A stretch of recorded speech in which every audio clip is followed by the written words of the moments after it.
Et dans l'actualité des idées aujourd'hui, attention au risque de déraison. Sur le marché très concurrentiel de l'attention, comment sauver notre temps de cerveau disponible? Qui cherche d'ailleurs à se l'accaparer et par quels moyens et à quelle fin? Invité le sociologue Gérald Bronner, membre de l'Académie des technologies et de l'Académie nationale de médecine, auteur précédemment de La démocratie des crédules. Il signe aux presses universitaires de France Apocalypse cognitive comme une mise en garde.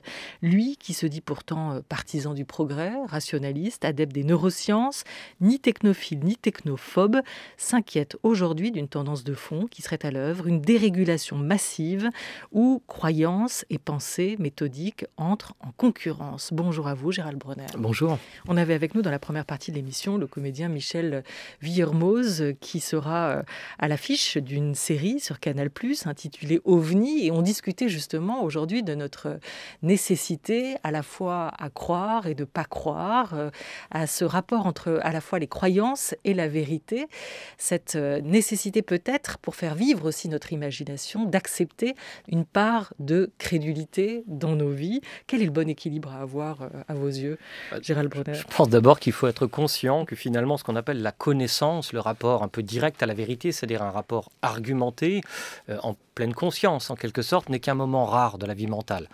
Moi-même qui vous parle, qui travaille sur les croyances depuis si longtemps, je sais que je suis crédule à propos de beaucoup de sujets. Simplement, j'ignore que c'est de la crédulité. La crédulité a tendance à se faire passer dans nos esprits pour de la connaissance.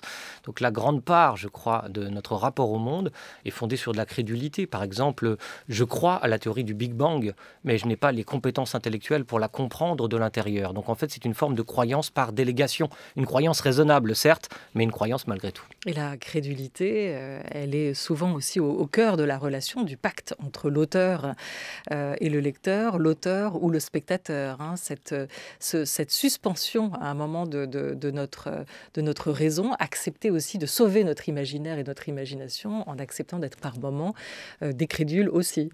Absolument, c'est même la condition nécessaire de tout progrès de la connaissance, paradoxalement.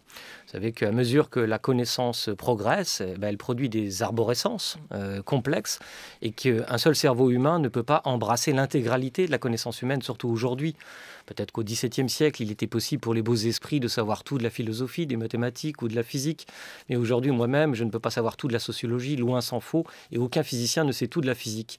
Ce qui veut dire que par un mécanisme direct, les progrès de la connaissance impliquent une augmentation, je dirais, du taux de croyance par délégation, et donc de la confiance. Et c'est bien la question de la confiance qui est au cœur de nos démocraties aujourd'hui, et de la crise de la confiance. Est-ce qu'on vit dans une époque formidable à vos yeux ? C'est une question terrible, parce que moi, vous savez, je suis d'une nature optimiste. Donc ça, c'est vraiment pour le coup quelque chose d'irrationnel qui est en moi, ça ne se justifie pas particulièrement. Et en même temps, je suis très inquiet. Vous avez dit que mon livre était tourmenté, en quelque sorte, même si j'essaye d'apporter des formes d'espoir, en fait, intellectuelles, analytiques, face à cette situation. Mais je pense que nous vivons, en tout cas, une période absolument passionnante. Mon livre s'inaugure d'ailleurs sur la constatation mélancolique à la suite de la chute du mur de Berlin, en entendant un certain nombre de commentateurs, on se souvient notamment de ceux qui prophétisaient la fin de l'histoire, et bien que j'allais vivre, moi, par une sorte de malchance, dans le creux de l'histoire où il ne se passerait plus rien. Évidemment, c'est toujours faux. Tous ceux qui annoncent la fin de l'histoire se trompent immanquablement. Et ce que l'on voit aujourd'hui, c'est que l'histoire galope sous nos yeux. Elle a besoin en effet de concepts pour la penser. C'est un exercice particulièrement difficile. Je crois que c'est donc une période à la fois réjouissante intellectuellement et inquiétante du point de vue du citoyen que je suis. Et c'est une période déceptive aussi pour ceux qui croyaient particulièrement à la force du progrès, au fait que le progrès allait nous permettre de passer une étape civilisationnelle. Absolument, ça c'est un des grands mythes qui a fondé notamment au XIXe siècle, on le voit bien. j'avais fait une étude jadis où j'interrogeais les individus par des entretiens qualitatifs sur leur représentation de l'an 2100. Et j'avais constaté qu'il y avait un écart véritablement gigantesque entre l'imaginaire du futur d'aujourd'hui et ce qu'on imaginait pour l'an 2000, en 1900. Vous voyez, avec le même rapport temporel, nos ascendants en 1900 étaient extrêmement optimistes. Ils étaient persuadés que demain serait préférable à aujourd'hui. Finalement, c'est ça le progrès. L'idée de progrès, c'est l'idée selon laquelle demain sera préférable à aujourd'hui. Et beaucoup d'enquêtes montrent, des sondages tout simplement, que beaucoup de nos concitoyens, au contraire, considèrent que demain sera plus terrible pour leurs enfants qu'aujourd'hui, voire même croient en une catastrophe, un effondrement total de notre civilisation. Donc oui, l'heure n'est pas à l'optimisme, c'est évident. Et vous citez beaucoup dans ce livre votre père spirituel, votre référent Boudon, qui faisait partie de ceux qui croyaient qu'un jour, bientôt prochain, l'homme ne serait plus l'esclave du temps, du travail aussi. Quel est, à vos yeux, ce que vous nommez le plus précieux de tous les trésors, Gérald Bronner? Alors c'est vrai que mon maître Raymond Boudon était encore plus optimiste que moi, puisqu'il considérait que précisément sur le marché des idées, un libre marché ferait advenir les idées les meilleures, c'est-à-dire les plus rationnelles, les plus proches de la représentation scientifique du monde. Je dois dire que de ce point de vue, j'avais déjà du temps de son vivant un désaccord, il le savait, on avait échangé autour de la démocratie des crédules qu'il avait lu et qu'il avait quand même approuvé. Mais en effet, c'est un point de désaccord que j'ai avec lui, je suis beaucoup plus pessimiste car ce que je crois qui advient sur ce marché, c'est effectivement des produits cognitifs, si vous me permettez de filer la métaphore, des produits cognitifs qui sont les meilleurs, mais pas du point de vue du rapport à la rationalité, à la vérité, mais du point de vue de l'efficacité intellectuelle qu'ils produisent. Alors, pour répondre à votre question, la situation dans laquelle nous sommes est passionnante, je l'ai dit, elle est inédite du point de vue historique. Elle est inédite du point de vue historique parce que nous n'avons jamais eu, dans toute l'histoire de l'humanité, autant en quelque sorte de disponibilité mentale. Alors comment on peut l'approcher? Évidemment, c'est très approximatif. Ce que je propose dans mon livre, c'est simplement de constater l'évolution, par exemple, du droit du travail, du nombre d'heures que nous consacrons au travail, en utilisant aussi les enquêtes de l'INSEE, qu'on appelle les enquêtes emploi du temps, qui montrent le temps domestique consacré au jour le jour, dans les transports, le temps biologique, le temps, par exemple, dans la salle de bain, etc. Et à partir de là, vous pouvez dégager en quelque sorte, approximativement, un temps de disponibilité mentale, c'est-à-dire ce temps dans lequel vous pouvez regarder des fictions ou penser le monde, enfin bref, ce qui me paraît être en effet le trésor le plus précieux de l'humanité, c'est plus précieux que de l'or ou du pétrole ou du diamant, et il y a dans ce temps de cerveau disponible en quelque sorte, toute l'histoire de l'humanité qui est possible, le pire comme le meilleur. Voilà, ce temps de liberté mentale qui est à vos yeux un véritable trésor. Qu'en avons-nous fait? Qu'en ont-ils fait?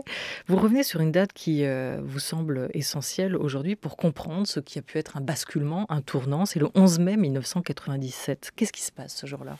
Le 11 mai 1997, c'est effectivement une période, enfin une date intéressante pour tous les joueurs d'échecs en particulier. Alors il se trouve que j'aime beaucoup le jeu d'échecs, mais je ne suis pas très bon malheureusement. Je crois qu'il faut avoir pour le coup un cerveau disposé pour être un grand maître aux échecs. Mais en tout cas, l'histoire de ce jeu est très intéressante parce qu'elle met en scène la compétition qu'il y a pu avoir entre notre cerveau et les intelligences artificielles. Ce qui est tout à fait surprenant, c'est qu'on le sait aujourd'hui, les intelligences artificielles peuvent battre le meilleur d'entre nous. À l'époque, Kasparov, c'est un programme qui bat Kasparov, alors que Kasparov ne croyait pas la chose possible. C'est ça qui est très intéressant, c'est que nous n'avons pas vu l'accélération avec laquelle l'intelligence artificielle a progressé, notamment dans la capacité à stocker de la mémoire, à opérer des opérations computationnelles à grande vitesse. Et elle est capable de nous surpasser dans bien des domaines, et en particulier dans les domaines algorithmiques, en quelque sorte. Et ça, c'est une étape intéressante, importante, parce que, évidemment, cette libération du temps de cerveau dont j'ai parlé, elle va probablement être encore accélérée par le fait qu'un certain nombre d'actes, de gestes, vont être en quelque sorte exportés, externalisés. C'est déjà le cas avec les machines vapeur. Beaucoup de nos gestes physiques ont été externalisés dans les machines et ça a augmenté la productivité du travail et ça réduit progressivement, grâce aussi au droit du travail, le temps de travail. Mais il est évident qu'aujourd'hui, ce sont nos algorithmes cognitifs qui peuvent être exportés. Des professions comme celle de traducteur, les professions de juriste, toutes sortes de professions de diagnostic, bref, toute activité cognitive qui peut être algorithmisée le sera probablement et le sera plus efficacement par les machines. Certains économistes, là je ne suis pas dans mon domaine, je ne fais que les citer, prophétisent qu'en 2025, plus de 50% du travail effectué sur la Terre le sera par des intelligences artificielles. C'est très inquiétant et en même temps très stimulant. Vous voyez, pour revenir à votre première question, très inquiétant parce que bien sûr des emplois en grand nombre vont disparaître et ça va créer évidemment des troubles sociaux qu'on peut comprendre. Et en même temps, c'est une opportunité parce qu'il est évident que ça va éventuellement nous permettre de donner le meilleur de nous-mêmes. Car notre cerveau vaut peut-être mieux que les tâches algorithmiques qui nous enferment. En fait, tout dépend ce qu'on en fait. Absolument. Et vous ne dites pas autre chose. Quand vous écrivez, les intelligences artificielles sont des prothèses pour l'humanité, des prothèses essentielles compte tenu des handicaps physiques et cognitifs qui caractérisent notre espèce, mais pas beaucoup plus, c'est sûr. Donc il n'y a pas de quoi s'inquiéter. Écoutez, là aussi, je ne fais... qu'est-ce qu'on peut faire de mieux? Ce que je vous dis tout à l'heure, c'est de croire par délégation. Je ne fais que croire les spécialistes de l'intelligence artificielle, et j'en cite un certain nombre, qui disent qu'en effet, il n'y a pas lieu de s'inquiéter et de croire par exemple au mythe de la singularité où tout à coup, comme on le voit dans les films de science-fiction, ces intelligences artificielles réclameraient leur autonomie et nous feraient la guerre.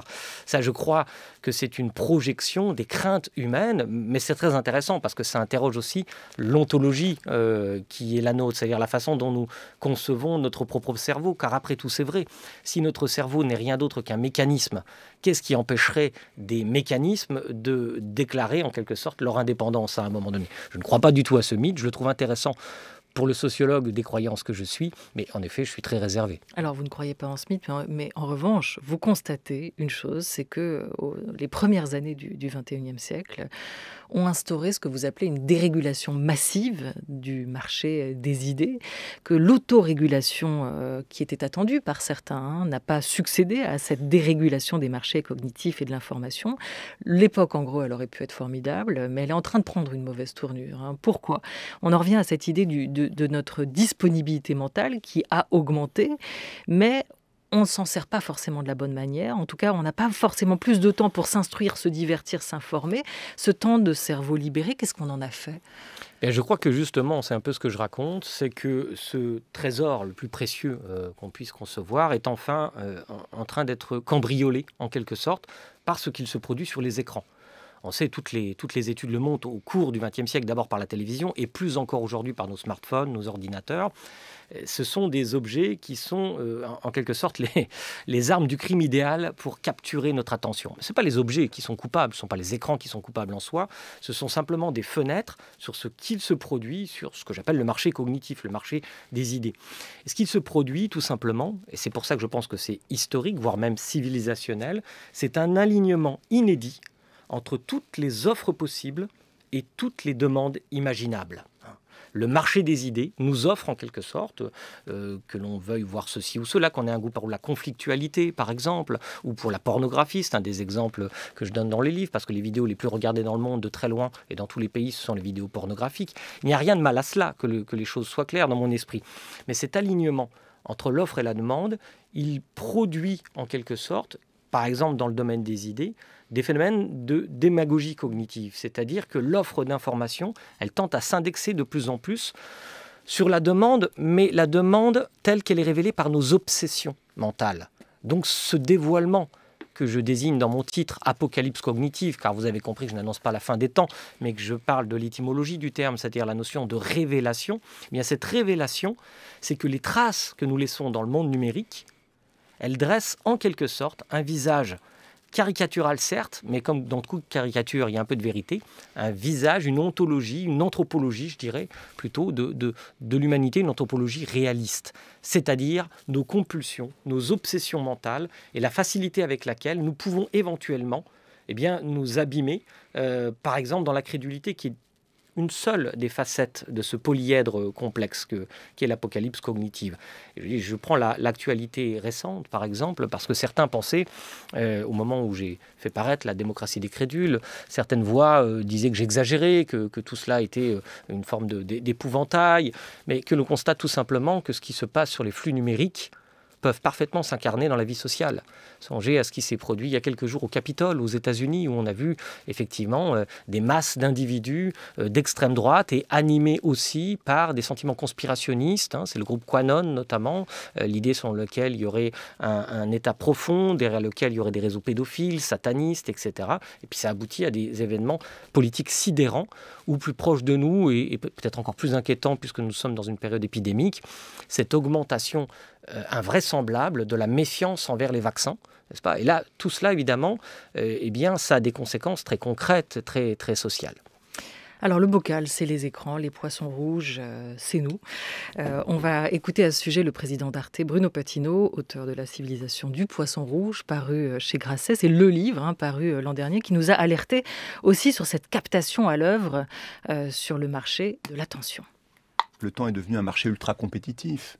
Et donc, finalement, le marché qui s'est développé va au-delà du temps qui a été mis à disposition. Je parle d'exemples très simples, vous savez, l'incapacité de laisser son portable de côté, la fameuse nomophobie, le désir de le regarder même quand vous êtes en couple, entre amis ou en famille, le snubbing, enfin, celui comme moi qui se réveille la nuit pour regarder son portable. Toutes ces pathologies, elles sont créées par des interfaces qui utilisent des données de neurosciences et qui les utilisent de façon ouverte. C'est pas du tout une thèse complotiste de dire, attention, ils le disent, ils le publient et ils l'expliquent parfaitement. C'est-à-dire qu'en gros, quand vous mettez à la queue leu-leu, si j'ose dire, tout le temps passé à faire plusieurs choses, vous arrivez à des journées qui ne font pas 24 heures, mais 31 heures, qui était le chiffre moyen calculé aux États-Unis. Ce qui veut dire que pendant 7 heures par jour, on fait plusieurs choses à la fois. Et faisant plusieurs choses à la fois, en fait, ce sont plusieurs interfaces qui rentrent en compétition pour vous capter du temps, alors même que vous êtes en train de faire autre chose. Et donc ça, c'est très fatigant. Voilà, d'une société du temps libéré à laquelle aspirait Raymond Boudon ou encore André Gorz, qu'on entendra tout à l'heure, à une civilisation du poisson rouge. Cette bascule, on l'a fait. Notre attention est spoliée, elle est pillée, elle ne cesse d'être captée. Nous avons changé de civilisation, à vos yeux, Gérald Bronner, aussi? Pas encore, mais en tout cas, nous sommes à un carrefour civilisationnel et ce que disait Bruno Patino est tout à fait exact. Effectivement, il y a des dark patterns, c'est-à-dire il y a cette captation de notre attention, elle n'arrive pas par hasard. Je mettrais juste une petite différence sur le terme pathologie qu'il a utilisé. Je n'utiliserai pas ce terme pathologie.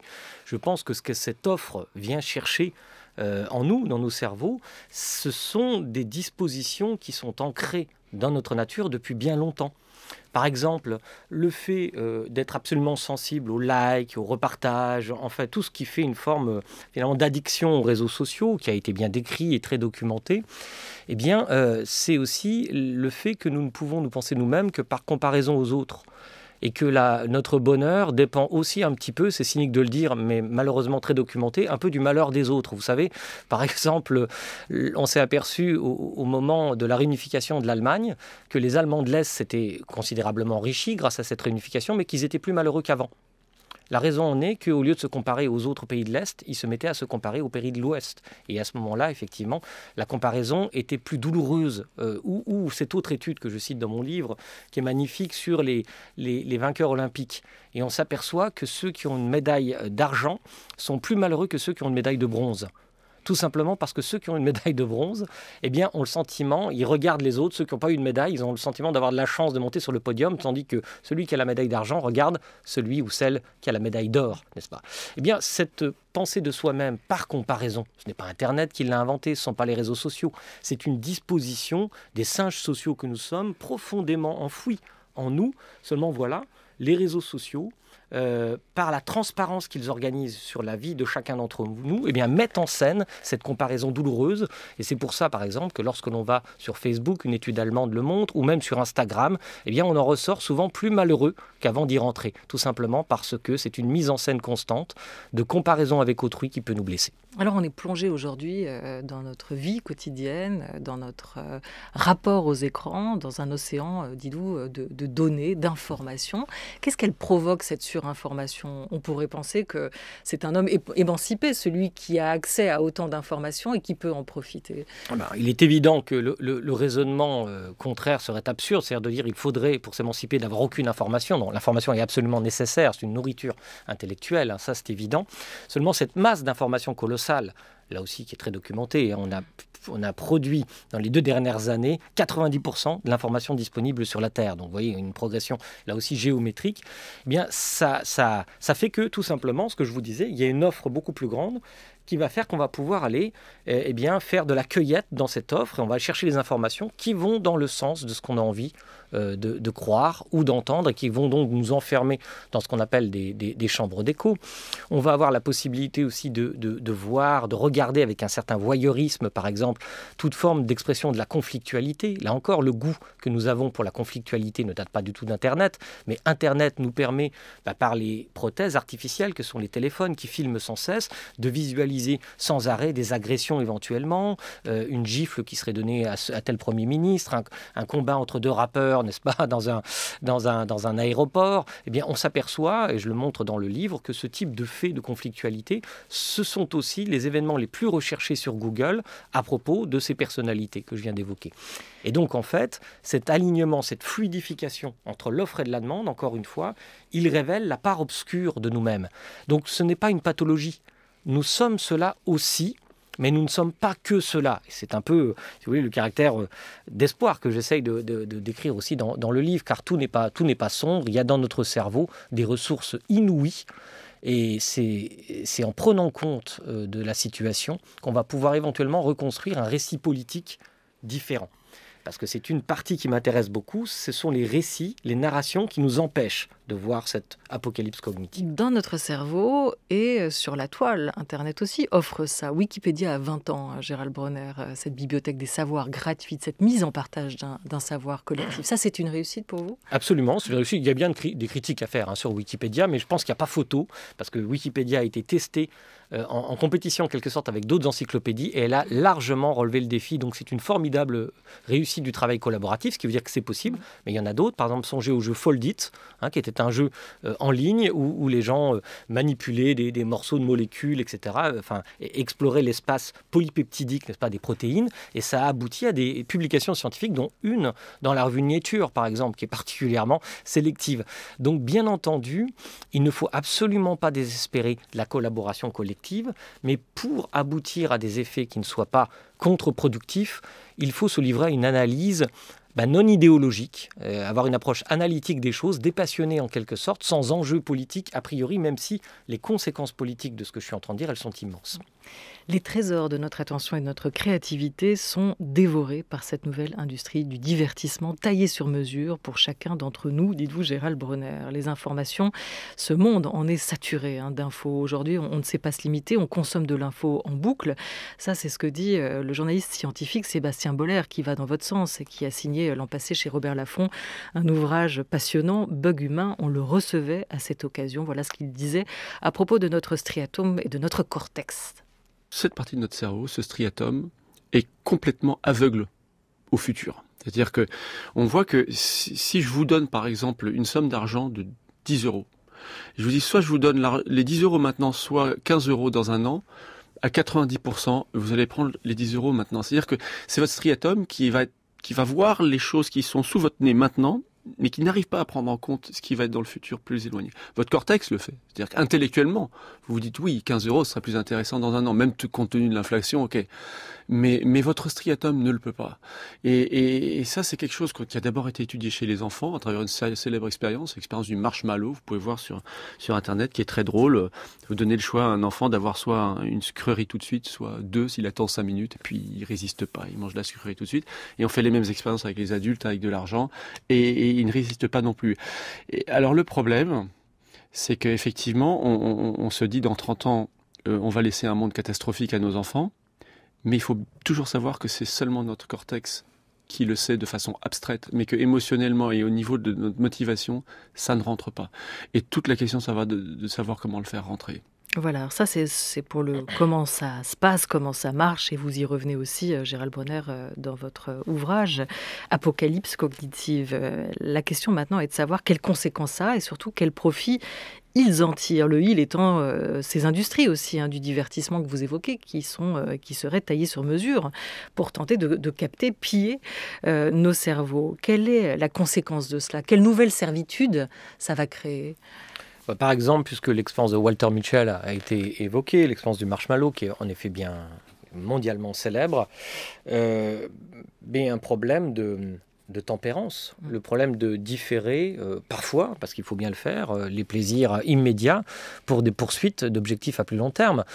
Par exemple, lorsqu'il s'agit de mener la lutte contre le dérèglement climatique, il faut bien renoncer à un certain nombre de plaisirs immédiats pour sauver le long terme. C'est un des exemples possibles. Ils sont extrêmement nombreux. On a l'impression, en effet, que la vie politique, peu à peu, est en train de dévisser, la vie publique est en train de dévisser vers la satisfaction de demandes immédiates contre l'expression de la rationalité dans certains cas, c'est-à-dire une vue avec disons une profondeur temporelle un peu plus importante. Puis il y a une autre conséquence assez importante aussi. Ça c'est le fameux bug humain, comme dit Sébastien Bollers. C'est notre difficulté aussi à nous projeter sur le long terme. Nous qui sommes pris, comme vous l'écrivez, dans ce brouhaha permanent d'informations, notre cerveau n'arrive plus à distinguer les échelles. Et puis il y a une dimension aussi sociologique importante, c'est que nous ne sommes pas égaux face à cette capacité de tempérance. On sait que les milieux les plus modestes sont aussi ceux qui consultent le plus les écrans. Rappelez-vous qu'on craignait à un moment donné une fracture numérique, c'est-à-dire qu'on craignait que les classes les plus modestes n'aient pas accès aux écrans et aux ordinateurs. Donc là, on n'en est pas tout à fait à cette situation. C'est plutôt l'inverse qui est en train de se produire. Ce sont des catégories sociales qui apparemment, statistiquement, s'abîment plus dans les écrans. Et on sait aussi que dans l'expérience de Walter Mitchell, ce sont aussi les catégories qui ont le plus de mal chez les petits-enfants à différer ces plaisirs immédiats pour plein de raisons sociales, parce que je pense que tout simplement, quand il est difficile de finir son mois, eh bien, il y a une stratégie qui peut être compréhensible de ne pas trop différer les plaisirs, si vous voulez. En tout cas, c'est relativement documenté. Et il y a donc une dimension sociale et politique dans ces questions, parce que tout temps de cerveau qui disparaît, y compris dans ces catégories, c'est une perte de chance pour nous tous. C'est ça qu'il faut se dire. France Culture, la grande table, Olivia Gesbert. 13h22 sur France Culture. Pour quelques minutes encore, Gérald Bronner, sociologue, et notre invité à l'occasion de la parution de son nouvel ouvrage Apocalypse cognitive aux presses universitaires de France. Apocalypse quoi ? C'est quoi cette apocalypse cognitive qui porte donc le titre de ce nouvel essai que vous signez, Gérald Bronner. Sur la couverture du livre, il y a une peinture qui pourrait servir, dites-vous, d'allégorie à cette apocalypse d'un nouveau genre, la tête coupée de Méduse, la tête effroyable d'Edward Burne-Jones. En quoi cette figure de Méduse représenterait, rendrait visible en fait ce que nous sommes en train de vivre et ce que vous nommez apocalypse cognitive? Donc l'apocalypse cognitive, c'est la révélation, je disais, des traits invariants et obsessionnels de notre espèce pour certains thèmes, la peur, je disais, la sexualité, la conflictualité, la comparaison avec les autres, l'incomplétude cognitive. Enfin, je liste, je ne vais pas être exhaustif là, je le liste dans mon livre avec beaucoup d'exemples et beaucoup de références expérimentales. Oui. Et donc cette révélation, elle trace les linéaments d'un visage effroyable, un peu monstrueux et qu'on n'a pas envie de regarder. Et donc c'est pour ça que la figure de la gorgone Méduse, qui peut nous pétrifier si on la regarde dans les yeux, m'a paru assez bonne, parce que précisément je pense que pour sortir de ce carrefour civilisationnel par le haut, et non pas en s'abandonnant à une forme d'affaissement civilisationnel, il faudra bien accepter de regarder cette réalité en face. Elle n'est pas absolument détestable, mais elle n'est pas non plus la plus désirable des réalités. Encore une fois, nous ne sommes pas que cela. Ce que je constate et qui fait partie de la dernière partie de mon livre, c'est que certains grands récits dans lesquels puisent des idéologies contemporaines, des matrices narratives, pourrait-on dire, nous détournent de la possibilité de regarder ce visage de la gorgone Méduse. J'en liste en particulier deux. D'une part, les néo-populismes, dont par exemple Donald Trump est une des figures contemporaines, mais il y en a beaucoup d'autres, qui cherchent à donner une légitimité politique à ces obsessions, si vous voulez, à la démagogie cognitive, par exemple. Le fait, vous voyez, quand Donald Trump dit il a fait froid cette semaine, donc le réchauffement climatique c'est bidon, ou quand il dit l'hydroxychloroquine, je la sens bien cette molécule, je suis un type intelligent. Voilà, ce genre de proposition, si vous voulez, qui paraît parfaitement intuitive, elles vont aller plus vite, 6 fois plus vite, les fausses informations, que les vraies informations sur Twitter, par exemple. Et on sait que sur une chaîne comme YouTube, je viens de parler de réchauffement climatique, vous avez 54% des vidéos qui parlent de climat qui sont climato-sceptiques. Ce qui évidemment ne reporte pas du tout la réalité de la recherche scientifique sur cette question. Alors, cette face grimaçante, elle peut être légitimée politiquement en disant, dans le fond, c'est ça que veulent les gens, c'est ça que pensent les gens, ils ont raison, c'est la vox populi en quelque sorte, donc c'est le pur populisme en l'occurrence. Puis une autre matrice idéologique dit que dans le fond, nous ne sommes pas comme ça. on pourrait appeler un peu néo-rousseauiste, si vous voulez. C'est-à-dire que ce serait l'homme qui serait dénaturé par son environnement. Alors la religion a beaucoup joué de cela, n'est-ce pas? Par notre compulsion pour la sexualité, était rabattue sur des tentations diaboliques ou que sais-je, des choses qui seraient extérieures à notre nature. Aujourd'hui, on a d'autres types de récits, le capitalisme, le marché ou ce que vous voulez, l'environnement en général, expliquerait ces compulsions.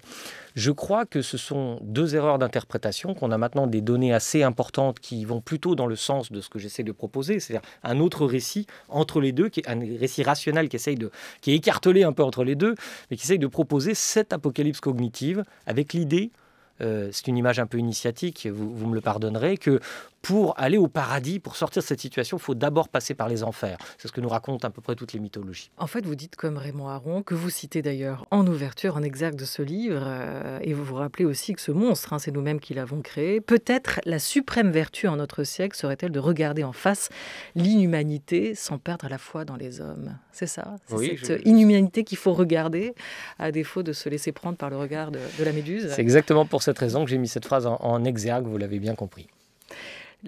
Terminer avec vous sur ces mots qui m'ont fait sourire du critique du Figaro. Au fond, ce livre raconte l'histoire d'un libéral qui se découvre libéral. Car tout libéral sait qu'on ne peut pas se passer de l'État ni des régulateurs, ni trop peu, sans quoi, en effet, on risque l'apocalypse. C'est vous ?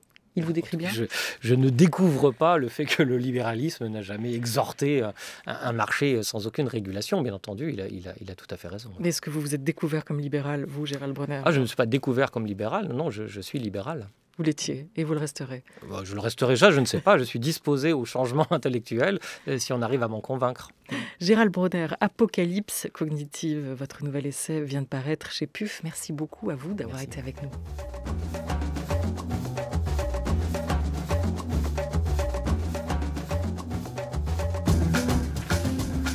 Et un grand merci à toute l'équipe de La Grande Table, avec qui je suis bien heureuse de recommencer cette semaine. À Jean Bulot pour la programmation de cette Grande Table des idées, avec Laura Gutech-Pérez à la préparation, à Henri Leblanc et Oriane Delacroix pour la Grande Table Culture, avec l'aide toujours précieuse de Madeleine Martineux et d'Anouk Delfino. À la réalisation aujourd'hui, c'était Thomas Beau, avec Jean Frédérix à la technique. Un grand merci à eux. Je vous dis rendez-vous demain pour une nouvelle Grande Table. D'ici là, très belle après-midi à tous sur France Culture.